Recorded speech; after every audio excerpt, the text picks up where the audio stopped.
En primera plana, Carlos Herranz. Bienvenidos en Primera Plana, un programa de Radio Francia Internacional y de France 24 esta semana para hablar de una efeméride histórica. 30 años se cumplen de la caída del muro de Berlín. Para ello me acompañan ya en este estudio tres mujeres. Beatriz Juez, corresponsal del Mundo en Francia, que fue ex corresponsal en Berlín. Bienvenida, Beatriz. Muchas gracias. También fue corresponsal en Berlín mi compañera Carmen Vela, actual corresponsal de la cadena SER aquí en París. Bienvenida, Carmen. Encantada. Y también está con nosotros Luisa Corradini, la corresponsal del diario La Nación en Europa. Bienvenida, Luisa. Un gusto, gracias. 30 años de la caída del muro de Berlín, hoy en Primera Plana. Bueno, pues fue el 9 de noviembre de 1989 cuando aquella revolución pacífica acabó derribando el muro. Lo cierto es que es uno de los hechos más importantes y definitorios de nuestra historia contemporánea. Unos días antes, 5 días antes en concreto, 500.000 de personas ya se habían manifestado en Berlín del Este reclamando libertad. La mayoría de los líderes de entonces ya no están con nosotros, no lo está el excanciller Helmut Kohl, la mayoría de los líderes tampoco de la RDA como Honecker. Tampoco lo está el expresidente de Estados Unidos, George Bush padre. Aquí en Francia, recordemos, estaba François Mitterrand. Sí que está Gorbachev, que esta misma semana ha declarado en una entrevista para la BBC que nos encontramos ante una nueva guerra fría. ¿En qué se diferencia aquel mundo de 1989 de este? ¿Sobre qué bases se solidificó la unidad alemana? ¿Cómo se juntaron esos dos mundos? Vamos a hablarlo hoy en el programa, pero antes vamos a repasar algunas de las portadas que nos dejó la prensa de entonces y la de ahora. El mundo ha caído. Berlín vuelve a ser Berlín, tituló por aquel entonces el Berliner Zeitung. ABC en España, cae el muro. Tras la euforia, la esperanza. En dos portadas consecutivas de los días 10 y 11 de noviembre de aquel año 89. El periódico de Cataluña, la RDA, abre el muro. Alemania del Este decide la histórica apertura de todas sus fronteras. Icónica portada también en Reino Unido del Daily News. Freedom, libertad. Y ya esta semana Time, 30 años después, el mundo inmerso en nuevas barreras. Bueno, un momento de ilusión, la unión de dos mundos, el fin de una era. En pocas palabras, ¿qué titular pondríamos 30 años después a aquel acontecimiento histórico? Bueno, Beatriz. yo creo que lo más importante es que fue la reunificación de las dos Alemanias sin derramar una gota de sangre, ¿no? Que fue una revolución pacífica. Carmen. Yo creo que fue el fin del mundo que había nacido en la Segunda Guerra Mundial y el nacimiento de una nueva era, la esperanza de una Europa distinta y sobre todo de la profundización de la Unión Europea. Luisa, ¿qué titular le pondríamos a aquel El titular acontecimiento? sería que el muro de Berlín arrastró con él lo último que quedaba de la Guerra Fría. Recordemos brevemente un poco la historia. ¿Qué pretensiones tenía el gobierno soviético con esa drástica decisión de levantar el muro en 1961? Claro, ellos decían la barrera contra el mundo capitalista, contra los fascismos, pero lo cierto es que había como un escape, ¿no? Sí, había como 3,6 millones de alemanes del Este que huyeron a la Alemania occidental entre 1949 y 1961. Entonces la gente huía. Entonces lo decidieron construir el muro no solo para, bueno, según decían ellos, para luchar contra el fascismo, que fuese una barrera contra el fascismo, sino también para que no se le fuera a la gente, ¿no? Y tampoco una barrera para tenerlos controlados a la gente de la RDA. Y lo más curioso de todo, Carmen, es que un malentendido en una rueda de prensa, al final, todo este acontecimiento histórico, aunque el régimen ya estaba resquebrajando, pero al final es un malentendido burocrático lo que hace que todo se precipite en una rueda de prensa. Sí, fue una orden dada por las autoridades de la RDA, que en el fondo estaban manejadas por la Unión Soviética, ¿no? Y que se interpretó un poco sobre la marcha, porque los periodistas preguntaron desde cuándo se podía ir al otro lado a viajar, ¿no? Porque la idea era que era un reglamento solamente para viajar al exterior. ¿Y por qué se hizo? En el fondo porque había manifestaciones multitudinarias en las fronteras y 5 días antes, como has recordado, Berlín Este fue un acontecimiento, hubo 1 millón de personas pidiendo libertad e irse al otro lado, ¿no? Fue una huida hacia adelante. importante.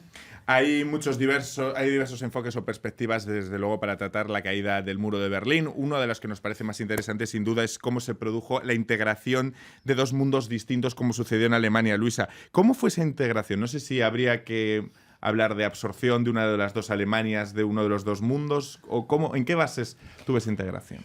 Todo depende siempre de los actores, ¿no? Pero es cierto que en un primer momento parecería ser que fue Alemania del Oeste, que en ese momento era la cuarta potencia económica del mundo, que absorbió a Alemania del Este, y eso produjo un shock en los alemanes del Este, que probablemente dure hasta ahora, que se sienten unos alemanes...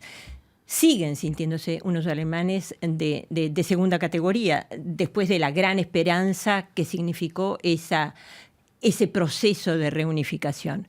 Pero es cierto que es un proyecto que todavía está en curso, que nunca terminó, y que en realidad parece cada vez más complicado. Los alemanes del Este, Beatriz o Carmen, ¿siguen con ese sentimiento de ser ciudadanos de segunda categoría? Bueno, es lo que dicen ellos, ¿no? Como el 59%, creo que en la última encuesta que he visto, decían que se sentían como ciudadanos de segunda categoría. También es verdad que tienen... o sea, hay más desempleo, y su poder adquisitivo es menor. Sí, casi cualquier indicador económico que tomemos vemos esa fotografía de las dos Alemanias aún, ¿no? Sí, lo que pasa, bueno, que también pasa en España también pasa, hay regiones, lo mismo Extremadura o Andalucía que el País Vasco o Cataluña, ¿no? Siempre hay diferencias entre unas regiones y otras, pero es verdad que el muro, aunque ya no esté físicamente, está muchas veces también en las mentalidades. Yo cuando estaba en Berlín también me da la sensación que había gente de Berlín Este que no iba nunca a la otra parte de la ciudad, o sea, vivían en su barrio y hacían su vida en su barrio, aunque el muro ya no estaba, ¿no? Pero... Carmen, ¿por qué se optó por una integración tan rápida, el ex canciller Helmut Kohl, y no por algo más escalonado, que convergiese a lo largo del tiempo y que... amortiguara? Yo creo que hay que partir de la base de que fueron los alemanes del Este los que tiraron el muro hacia el oeste, es decir, fueron ellos los que precipitaron ese movimiento, y lo hicieron porque era una ansia absoluta de libertad y sobre todo de tener el marco alemán del oeste, que era fuerte, y lo que querían era llegar al mundo capitalista. Esa es la realidad, y todo lo demás pues se puede revertir años después, pero no recordemos que Alemania del Oeste ha pagado 1 billón de euros, esto hasta 2014 nada más, en transferencias hacia el este, sobre todo en transferencias sociales. Recordemos que las empresas de la Alemania del Este estaban todas en ruina. Recordemos, porque la gente lo olvida, que los alemanes del oeste siguen pagando un impuesto de solidaridad, el famoso Solidaritätszuschlag o Soli, como dicen ellos, que es el 0,5% el 5,5% del impuesto sobre la renta o de sociedades, o de los dos, que paga cada alemán del oeste por el este. Todavía es un esfuerzo de solidaridad que a veces se olvida. O sea que cuando hablamos de anexión creo que es totalmente injusto. Fue la precipitación, la gente se iba, los hospitales se quedaban sin enfermeras, sin médicos, las empresas se quedaban sin ingenieros. Yo creo que a nadie en el oeste le hubiera interesado esa precipitación, pero se acababa, se caía. Hubiera sido todavía más dramático si no hubiera ocurrido así. Luisa. Yo quiero recordar una frase que pronunció Kohl en una de sus últimas entrevistas con Gorbachev. Le dijo: yo sé perfectamente que la reunificación es difícil, pero ese proceso es como nuestro río Rin. El agua no deja nunca de correr y es absolutamente inevitable. Esa fue la reunión en la que incluso Kohl le propuso dinero, le propuso comprar la reunificación a Gorbachev, y Gorbachev hizo un silencio de prácticamente 1 minuto, dicen los testigos que estuvieron en esa reunión, y al término de ese minuto lo miró a Kohl y le dijo: ¿cuánto? Una cosa que nos llama mucho la atención siempre a la hora de tratar este tipo de temas es descubrir cómo era la vida en la Alemania del Este. El mismo régimen que perseguía las disidencias políticas, que espiaba a los ciudadanos, también permitía ciertas libertades o alentaba, por ejemplo, al nudismo o tenía una sexualidad bastante relajada, ¿no? Imágenes que contrastan mucho. ¿Cómo era la vida en aquella Alemania? Vaya. Bueno, a mí lo que me llama la atención es que casi todas las mujeres, como el 90% creo de las mujeres, trabajaban, ¿no? Sí. Que cosa que en Porque Alemania... necesitaban mano de obra, ¿eh? Sí, no, también, pero también porque había como más igualdad entre hombre y mujer Sí. que había a lo mejor en Alemania del oeste. Y luego, bueno... entonces, Luego permitía... Trabajaban y les obligaban a dejar a los niños recién nacidos en las guarderías con todo el dolor a veces de las madres, ¿no? Porque a veces iban a trabajar a sitios terribles y dejaban a sus niños y hubieran preferido seguramente estar unos días más con ellos. Hay que decir las dos también cosas, las ¿no? dos, sí. Y luego, bueno, pues era no olvidemos la sexualidad. Tú has dicho la sexualidad El culto al cuerpo, digamos. entre hombres y mujeres, porque la homosexualidad estaba muy condenada y muy perseguida. Y bueno, dependía mucho de lo que pensaban, de lo que querían un poco los directores y de las fábricas y tal. Les dejaban cierta libertad, pero era todo muy arbitrario, ¿no? Luisa, ¿cómo ha resignificado Berlín, la ciudad, los restos, su memoria histórica? Bueno, como decíamos hace un momento, antes de comenzar la emisión, hay sectores de la ciudad que son incluso confusos, hay otros que se han transformado en Disney de la reunificación, como el Checkpoint Charlie, que van a ver todos los turistas. Pero lo que es fundamental en este caso es que Alemania ha hecho un esfuerzo gigantesco de preservación de la memoria. Berlín es la tercera o cuarta, probablemente me equivoque, más visitada de los turistas, ha renacido de una ciudad absolutamente gris y sin interés, se ha convertido en una ciudad luminosa, llena de energía, con edificios nuevos, con mucha gente joven. Pero además es la ciudad de Europa que tiene más museos, tiene 170 museos, o sea que todo está planificado y todo está pensado. Cada vez que hay un proyecto nuevo, se piensa en cómo preservar la memoria. Esto es una cosa fundamental que han hecho los alemanes, hay que reconocerlo. Vamos a despedir en este momento a los telespectadores de France 24. Unos instantes nosotros continuamos aquí hablando de esta efeméride histórica que se cumple los 30 años de la caída del muro de Berlín. Volvemos enseguida.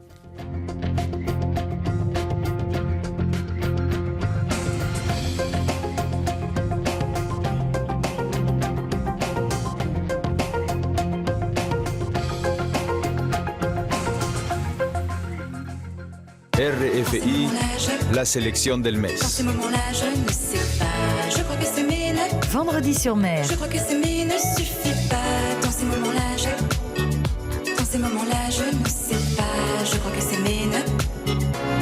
s'aimer ne suffit pas. Bongeziwe Mamadla.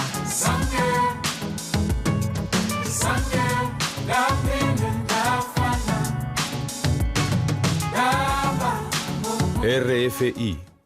Hablamos de los 30 años que se cumplen del derribo del muro de Berlín. Hoy con Beatriz Juez del diario El Mundo, Carmen Vela de la cadena SER y Luisa Corradini del diario La Nación. Conozcamos ya quién es nuestro personaje de la semana, personaje que viene derivado de lo que fue aquella efeméride de la que cumplimos ahora 30 años.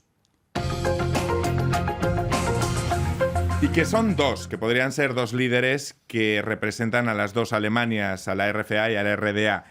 Erich Honecker, el presidente de la República Democrática Alemana, a inicios de 1989, Honecker dijo que el muro seguiría existiendo mientras no fuesen superados los motivos que lo llevaron a su construcción. Según él, eran la protección contra el capitalismo y el fascismo. Fue obligado, sin embargo, a dimitir en octubre del 89, pocos días antes del fin del muro. Del otro lado, Helmut Kohl, el canciller de la República Federal Alemana, el canciller de la unificación, su perseverancia en acelerar la unificación del país. Solo 3 semanas después de la apertura de los pasos fronterizos de Berlín, Kohl presentó ante el Parlamento un plan de 10 puntos para la reunificación que todavía provocaba mucha desconfianza en el exterior. ¿Qué papel le otorgan a ambos líderes en todo el proceso? a Kohl con ese proyecto de unificación que fue muy criticado por ciertos sectores, o al menos en los que había mucha desconfianza. ¿Qué papel lo conceden? Bueno, Kohl tuvo un papel fundamental. Seguramente no hubiese habido la reunificación, a lo mejor si hubiese habido otro político. También era una época en que había, digamos, políticos de gran talla en Europa. Sí. No sé, estaba Margaret Thatcher, estaba Mitterrand aquí en Francia. A lo mejor si hubiese pasado ahora, los políticos Madre que mía, tenemos, ¿dónde no sé yo estaríamos? dónde estaríamos. Ha metido el dedo en la llaga, Beatriz. Pero eran, entonces creo que él tuvo un papel fundamental porque, bueno, porque dio un paso adelante y dijo, bueno, allá vamos. Porque en un principio querían hacerlo más de forma escalonada, pero al final todo se precipitó, ¿no? Entonces el papel de Kohl fue fundamental. Aunque realidad no se lo esperaba porque Kohl creo que estaba fuera de Alemania incluso y tuvo que volver corriendo esa misma tarde. Claro, ¿no? porque había, yo creo que había también un cálculo electoral, aunque parezca frívolo decirlo, ¿no? Pero ganó las elecciones gracias a eso, Helmut Kohl, ¿no? Pero es cierto que tenía un prestigio internacional Helmut Kohl que no tienen otros líderes internacionales hoy, y gracias a esas amistades, entre otros a Gorbachov, sin Gorbachov y la perestroika, la reforma que intentó hacer en Rusia o en la Unión Soviética, no hubiera podido. De hecho, Gorbachov en sus memorias confiesa que en el mes de enero, es decir, 3 días después de la caída del muro, le preguntaron cómo podía ser y él dijo, nunca he pensado que se podía mantener la RDA ni nuestro sistema tal como era.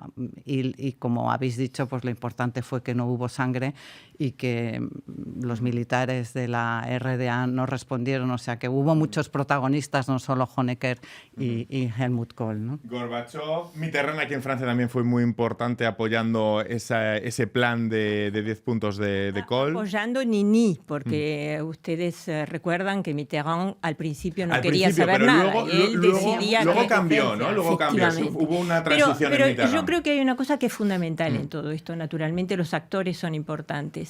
Pero lo que provocó la caída del muro de Berlín fue el derrumbe político, económico y social de la Unión Soviética. Recordemos que ese mismo año la Unión Soviética había perdido o empezó a retirarse de Afganistán, y ese fue el derrumbe absoluto del bloque soviético.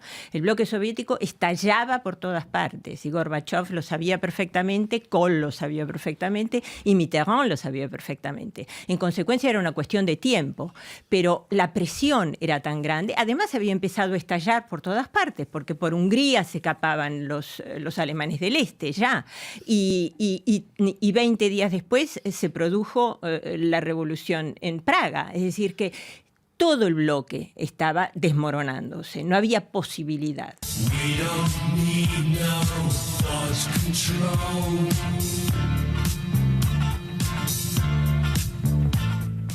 Bueno, pues hablando de líderes de aquel momento, Gorbachov decía esta semana en una entrevista en la BBC que no es nada optimista con su visión del mundo 30 años después.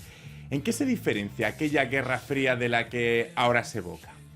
Claramente Carmen. en que Estados Unidos tenía un protagonismo fundamental. Estados Unidos ayudó, digamos, a la formación de la Unión Europea, apoyó claramente el proyecto europeo, luego apoyó claramente a la RFA en su manera de llevar la unificación.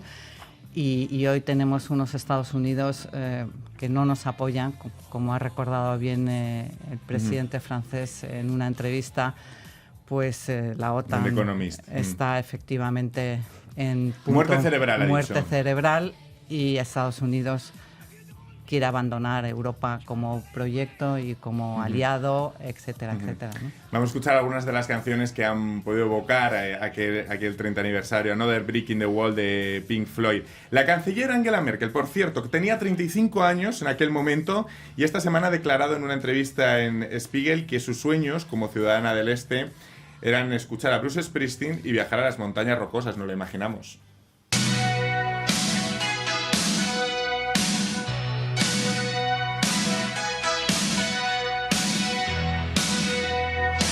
Bueno, Merkel ha lamentado en esa entrevista que el reconocimiento al papel del pueblo germano oriental en la caída del muro de Berlín, que ha sido demasiado discreto ese reconocimiento. ¿Coinciden con ella, Luisa? Probablemente, probablemente pero es cierto que los pueblos oprimidos son los principales motores de la liberación, de la caída de los muros. Hay otra lectura también.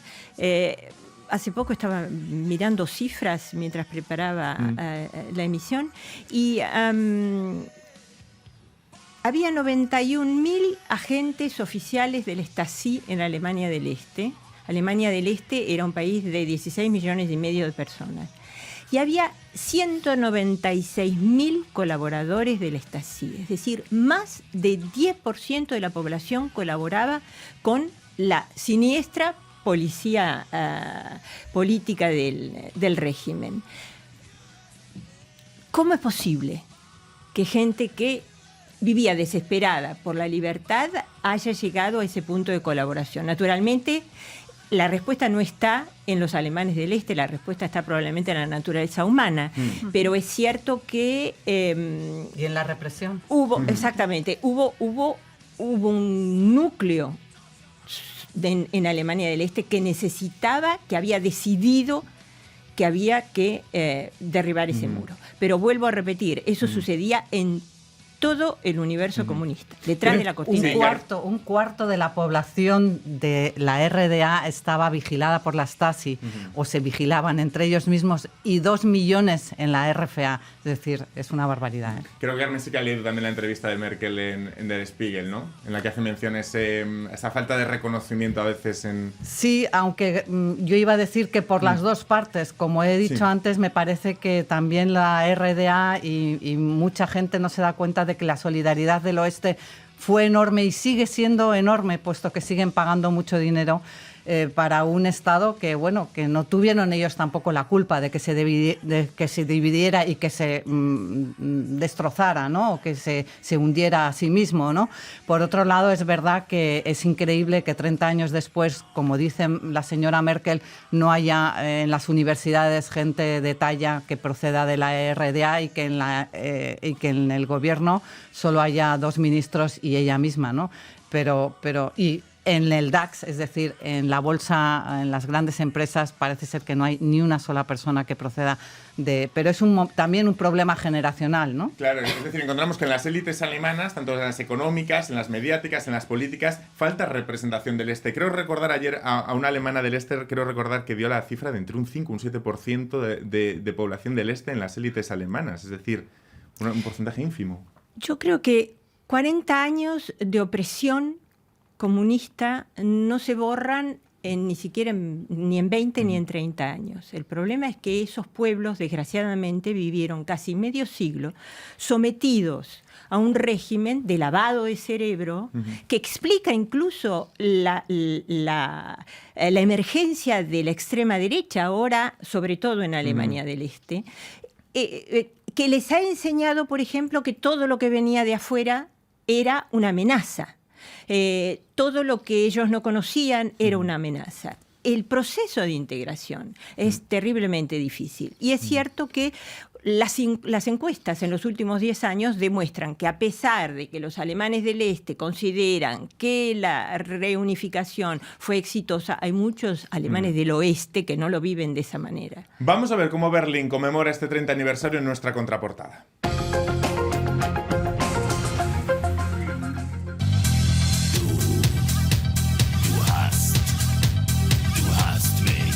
Suena Rammstein, Du hast. Para conmemorar este 30 aniversario ha sido instalada en Berlín una gran obra de arte aéreo, una instalación artística del americano Patrick Schern. 30.000 berlineses han escrito sus recuerdos, sus reflexiones sobre la caída del muro en papeles de colores, y con todos esos papelitos se ha elaborado esa inmensa vela de color que se ha desplegado en la avenida 17 de junio, justo a los pies de la Puerta de Brandenburgo. No se vea ¿qué reflexión hubiera escrito usted si hubiera tenido la posibilidad de escribir uno de los papeles de esa instalación que hay a los pies de la Puerta de Brandenburgo? Bueno, yo lo viví, como mucha gente viéndolo en la tele, y no hubiese escrito seguramente libertad. Qué emoción. Carmen. Pues yo lo viví estando, ¿quieres decir la caída del muro? Sí, ¿qué reflexión hubiera escrito usted si hubiera podido escribir uno de los 30.000 mensajes que hay estos días a la Puerta de Brandenburgo? ¿Qué hubiera escrito usted en ese papel? Esperanza. Esperanza. Los Luisa. muros siempre terminan por caer. Ustedes conocen muy bien la ciudad. Le preguntaba antes a Luisa cómo ha resignificado Berlín esos lugares. También me gustaría, vosotras dos habéis vivido allí. Carmen, ¿cómo crees que ha resignificado Berlín esos lugares, los lugares del muro? Pues yo creo que de una manera muy digna y ahí sí que muy fraternal, porque yo creo que han contribuido las dos partes de manera muy significativa y además creo que tanto los berlineses, bueno, más, por supuesto, mucho más los alemanes del oeste van a ver esos lugares que son de la memoria, como nos ha recordado nuestra compañera, ¿no? Y que están efectivamente en sitios preciosos como, bueno, preciosos no, que son muy dolorosos, como la frontera en la Bernaustraße, donde hay una reproducción de lo que fue el muro con todas las instalaciones y luminosas para perseguir a los posibles disidentes, ¿no? Me queda un minuto, pero no me quería ir sin que hicierais algunas recomendaciones para nuestros espectadores y oyentes sobre películas, recomendaciones culturales que estos días puedan ver sobre esta efeméride. Bea. Bueno, yo recomendaría una comedia, 1, 2, 3 de Billy Wilder, que pasa justo al inicio de la construcción del muro. Carmen. Yo les recomendaría una película que se llama Bárbara y otra que se llama Un minuto de silencio en una clase. Luisa. Yo creo que hay tanta literatura que realmente les recomendaría, sobre todo leer algunos libros de historia que son excelentes, porque las nuevas generaciones, como decías al principio de la emisión, se olvidan rápidamente. Y ya, de todo. si esos libros los leen nuestros políticos actuales, mejor que mejor, ¿eh? Bueno, muchísimas gracias a las tres. Ha sido un placer compartir este programa, este aniversario de los 30 años que se cumplen de la caída del muro. A todos ustedes, hasta la próxima semana aquí en Primera Plana. Gracias.